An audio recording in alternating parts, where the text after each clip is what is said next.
Hey there. Welcome to another episode of Heart and Hustle, Visionary Healers, Movers, and Shakers.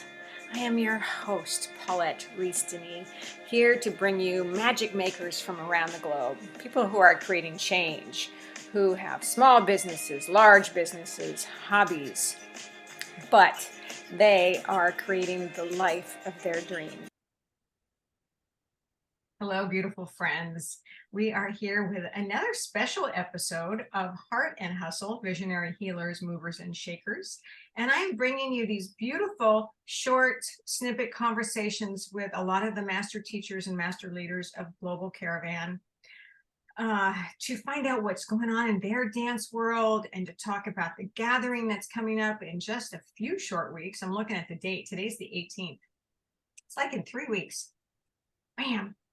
And Wow. It's so exciting. And some of you have met Angie before. She's been on my show before, and we've traveled around together and performed together for how many years?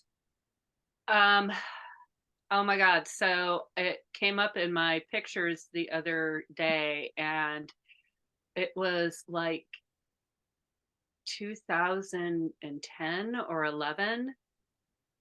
I'm thinking, because he was with us, but he was little. Is that when I met you in Boston? Yeah, I think so. Yeah. Yeah. Amazing. So fabulous and delightful. Anyway, everybody, meet Angie Wimmer, who's here with Hello. us today from the East Coast of the United States. We've had dancers from all over the globe with us, and so we do have some United States dancers. And it's so good to see you. Oh my gosh. You too. You too. Yeah. It's nice to be here. It's kind of fun with the idea of the gathering coming back up again. And last year's was such a cool event. It's really a lot. I'm really honored to be part of this year's again too. So good. And so what do you think what was your biggest takeaway from last year? And how does that reflect on this year? I think with last year we had a lot of information to give people. Woo! It was a Okay. tremendous amount. A And 20 years worth, maybe? yeah, it was like, hey, let's give you all the things all at once. So I think this year we're focusing on kind of fine tuning it a little bit more, not giving you so much information that it can put you into overwhelm. This is more a little bit more focused and a little bit more streamlined, so that you can go use it right away, as opposed to 6 9 months down the road you still haven't gotten to half of the information. I know. We don't want that to happen. We really don't want that to happen. We want you to be able to take it, download these workshops and really put them into use and bring them into your dance. There's so many great ideas. And of course, again, the emphasis is on strong roots Hmm. and the connection that we have with this dance, which is, irreplaceable, really. It's so strong and magical and powerful. But to go to the strong roots, and I've talked about this with some of the other dancers, because you have to have that strong foundation as an artist in any medium. And Angie can attest to that, being an amazing and museum shown painter. How can you parallel those things together, Angie? So I did, for my workshop for the gathering this year, I focused on where my strength and my roots actually come from for my dance. And that is actually a yoga practice that helps not only build my body, but it opens my mind to being intuitive to what my body actually needs. I do the same type of thing for my painting and my art, and I definitely do it for my dance. I'm I'm not give me a graph on how you're supposed to dance dancer. I like to be in the moment. I like to be present in my body. Mhm. I like to be present in the music, and I like to be present with the people that are around me, whether I'm dancing just for myself, or if I'm dancing as a soloist, or if I'm dancing in a group. That idea of being present Mhm. is at the root of all of it. And my yoga practice is what I started with first. I It's love part of that. yeah. It's It's part it's sorry. It's part of our warm up. What I do with my students and with my troop mates, it's always part of our warm up, and it's part of how we bring ourselves together before we really do anything. so it's building on a practice Mhm. that is benefiting you in so many ways. Mhm.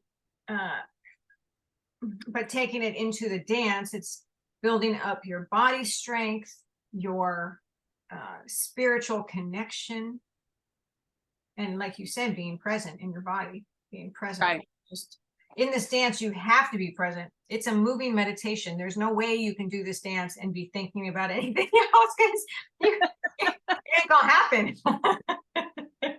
Maybe if you're leading a troop and or if you're leading a group and you're going to pick the next move, you might be two steps ahead of everybody else, but really it's still you're still right there in that Yeah, moment.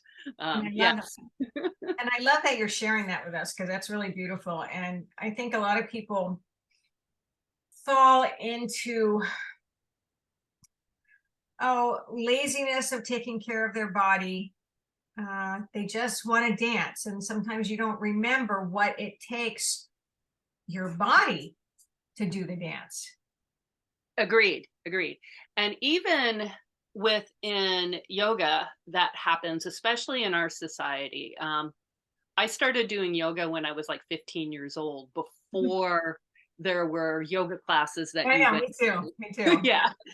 Before you did all of that, you had to find a guru and you had to find how to do it. And the emphasis was never on, you know, how many headstands can I do into and how fast I can go and how hot I can make it and how much I can sweat.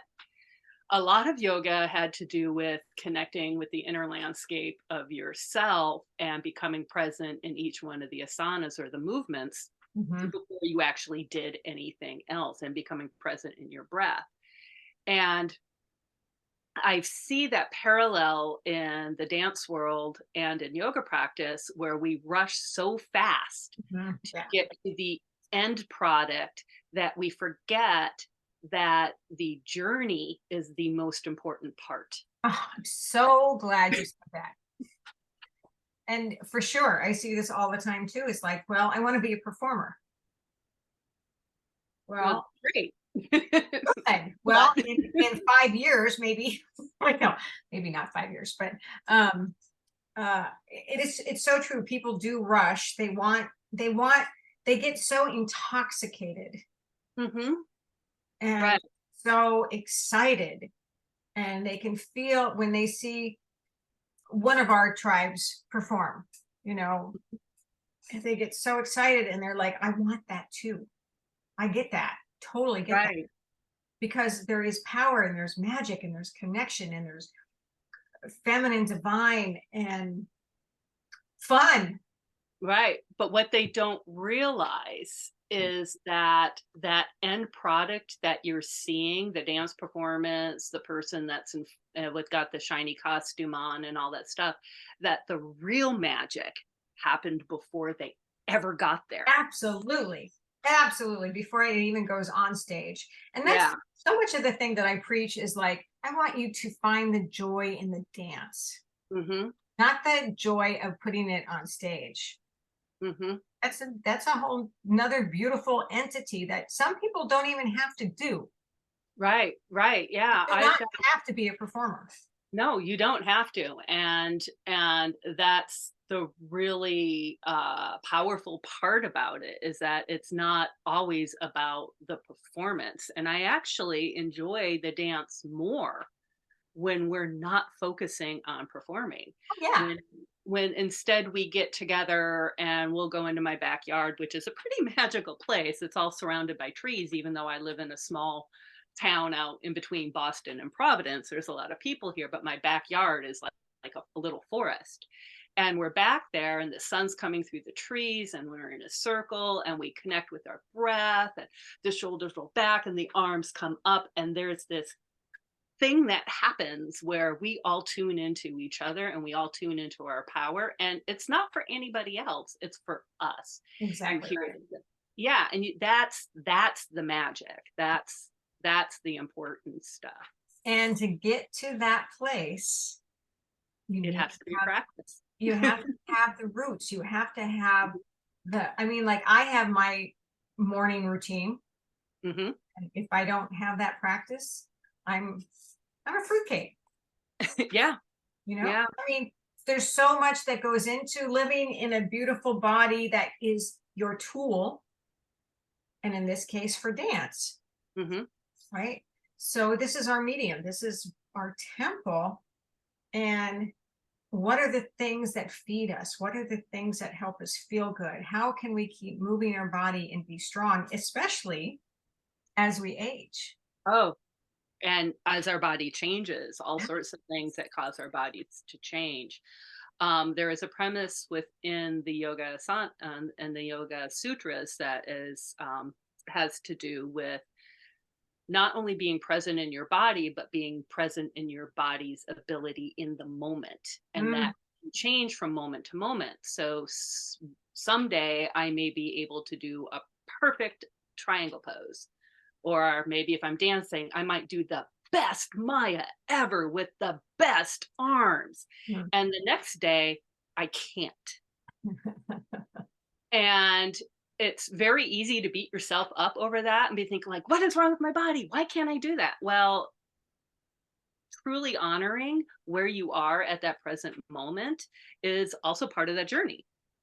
So you honor it and you say, like, okay, I can't do this today, but I'm still strong. I'm still beautiful. I still have this great energy and this great presence. I think that's so important too, because it's stepping back into beginner's mind. It's stepping into egoless Mhm. practice. And you're right. I mean, my body some days is super flexible, and some days like, yeah, it ain't gonna do that today. Mm. No, thank you. Or I'm standing there teaching yoga and I'm doing my tree pose, and I'm like, my balance is terrible today. That happens. Yeah, and that's just the beauty of living in a body. Yeah, yeah. And we do change. We change from year to year. We change from day to day. We change from moment to moment. So, and that's all part of it. That's all part of being human.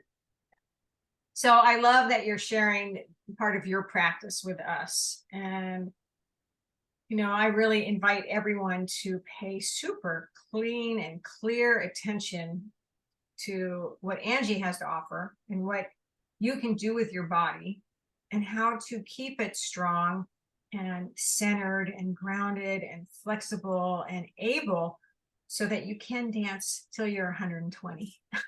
Because I'm sure we're all going to live that long. Oh, goodness. So anyway, Angie, thank you for bringing this beautiful aspect of your practice to our dance world and sharing what you do to maintain your health and wellness and your ability to keep dancing and to be the best dancer that you are. And you are so magnificent Oh, thank you. and such a great teacher, and so great to have here. And so everyone, if you have questions, let Angie or I know, but please get registered. We've only got 3 weeks left, and I'm going to be bringing you a few more interviews with some of the other teachers, and you'll be seeing the schedule will be posted really soon. And the live chats are going to come and be posted really soon. It's so very exciting. I love that we're being able to do this for the second year on Zoom, virtually around the globe. Hopefully next year we're planning on something in person, but we'll probably do another Zoom next year, another a global enterprise like this one. But the gathering is just about bringing us together, bringing ideas and inspirations, possibilities, connection. What else? What else, Angie? What else are we bringing? Oh, community. Yep. So good. And to support each other, Yes. right? And just live with joy and dance with joy, because this is a dance of life. This is a dance of celebration and living and feeling so good and feeling that magical connection. Even though we're doing it virtually, Mm-hmm. we're still creating that sacred space together. Yes. So good. Come see us. All right, love. Mwah. I love you. Thank you You for too. being here. And thank you, everybody. We'll see you again soon.